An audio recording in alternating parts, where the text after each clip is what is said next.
Welcome to the pregame breakdown with Philip Dukes, aka Dukes the Scoop. Check me out on Twitter and Instagram at Dukes the Scoop. And this pregame breakdown is brought to you by the Pregame Show Network, brought to you by Mr. Uncle Neely, my Unc Big Dog. I appreciate the platform. All right, we're coming off a very deflating loss, right? Colorado didn't put their best foot forward in not one phase of the game did you see Colorado perform the way that Colorado should have or was expecting to. Oklahoma State provides a very different challenge than you've seen because right now this is one of the few quarterbacks that you don't have any film on hardly. You got one game of film, and it's a quarterback by the name of Maya Luwaki Smith. All right, he's a guy who broke a ton of Tom Brady's high school records. He was offered by Florida State as an 8th grader before he even played a down of high school football. A prodigy. Trains with Jordan Palmer, Carson Palmer's brother. He got his first start last week against Texas Tech and went off. He did. Completed about 70% of his passes, threw for over 300 yards, 3 touchdowns, had a rushing touchdown. He's definitely a dual threat quarterback. And what that showed, and I want to talk about this for a minute, is because the reason I want to talk about it is because we saw the Oklahoma State offense come in expecting to be a juggernaut. You didn't get everything that you wanted to get out of Bowman.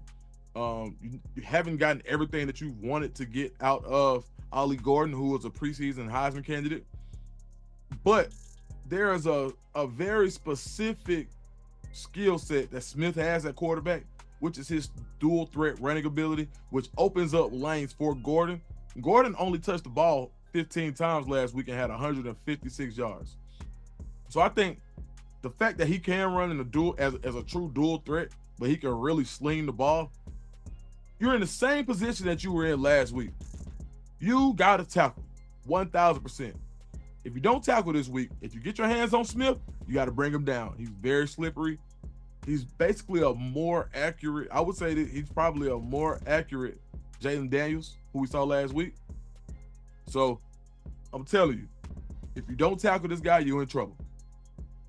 Who is he throwing the ball to? We've got Brendan Presley, who's been there. He's your guy. He's going to catch the ball a ton of times. I believe he has 80 catches on the season. Dejon Stribling. Dez Stribling is your big play guy, one of them. 6'2", big, strong guy. On the other side, he's got 50 catches on the season. I believe he has 8 touchdowns.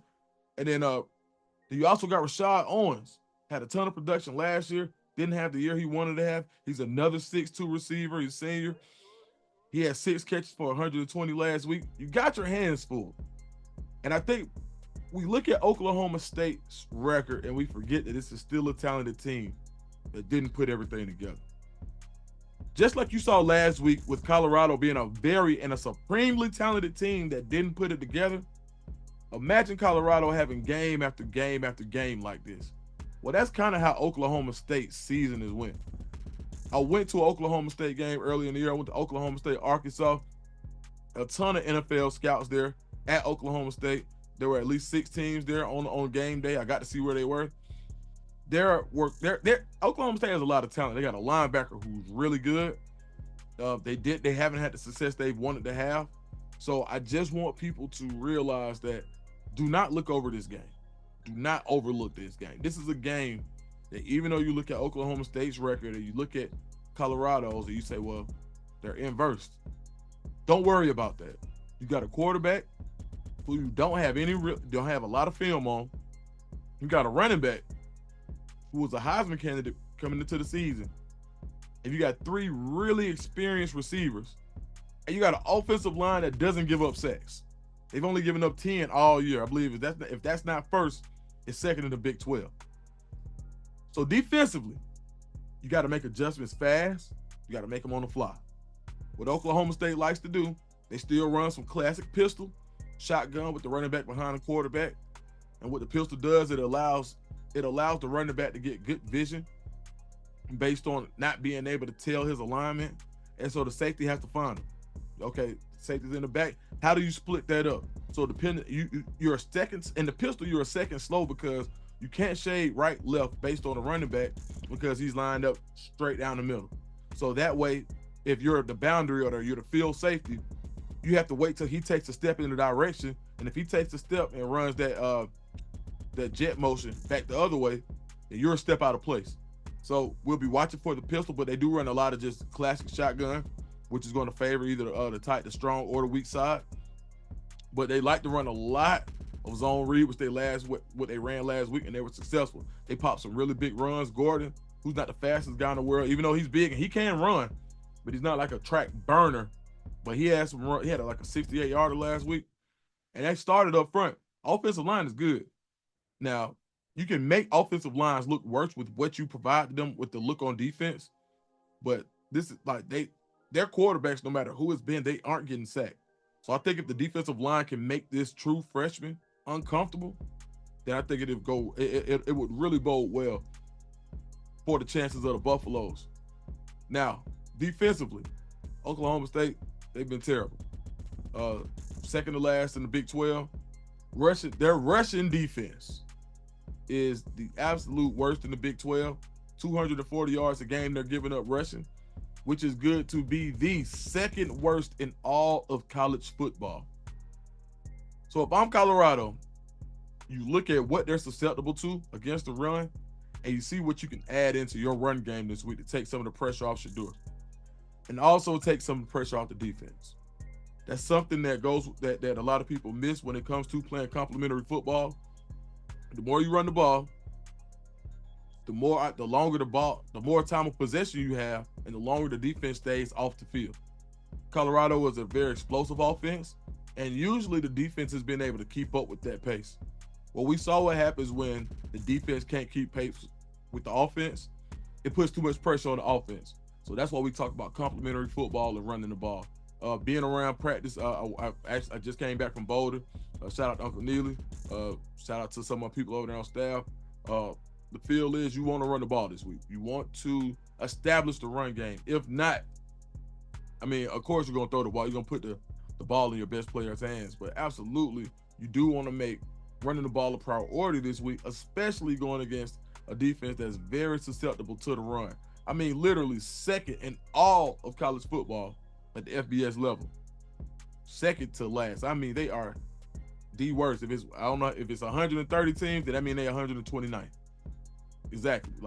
So you want to run the ball this week.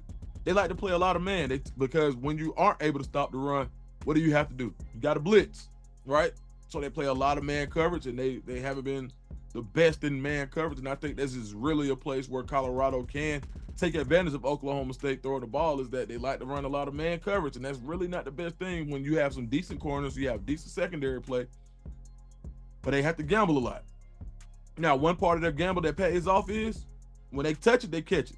Got 11 picks on the year. That's good for fourth in the Big 12, fourth or fifth. They touch it, they catch it now. So they will turn you over. So you got to be careful just throwing, you really have to make sure you pick your spots.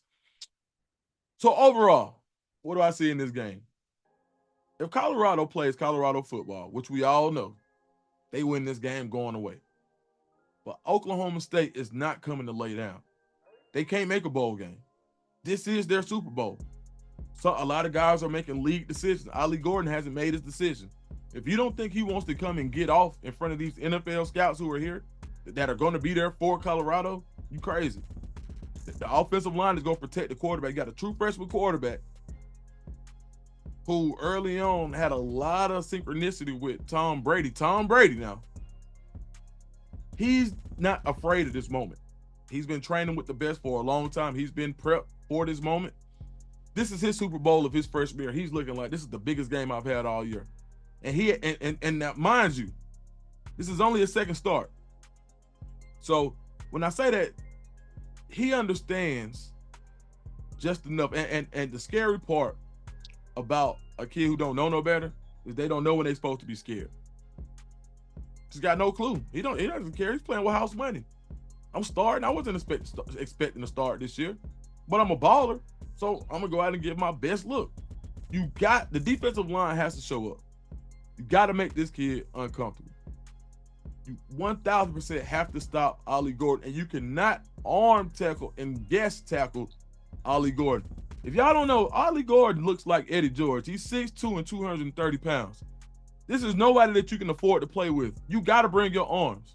The shoulder tackling is not going to get it done against Ollie Gordon. I know he's only got, I say only, because he was expected to have a year almost like Ashton Jeanty. He's only got 870 yards on the year, but he's coming off a 150-yard performance where he averaged 10 yards a carry. Yes, that was skewed by the long run, but he still have more long runs, and he runs hard, and he is a load to tackle. You got to tackle. You got to gang tackle. You can't get wrong. Read your keys. You got to be disciplined. The effort has to be there, and you got to be disciplined. But if these things happen, I have 1,000% confidence that Colorado will do what they need to do, and then they'll wait and they'll watch to see their fate for the Big 12 championship. I got Colorado. If I gave a prediction this week, give me Colorado by 2 touchdowns. I think they get it done at home, a big day, and it could be possibly, I think it more than likely will be Shedeur and Travis's last home game. I think they go out with a bang, 2 touchdown victory. Let's go Buffs.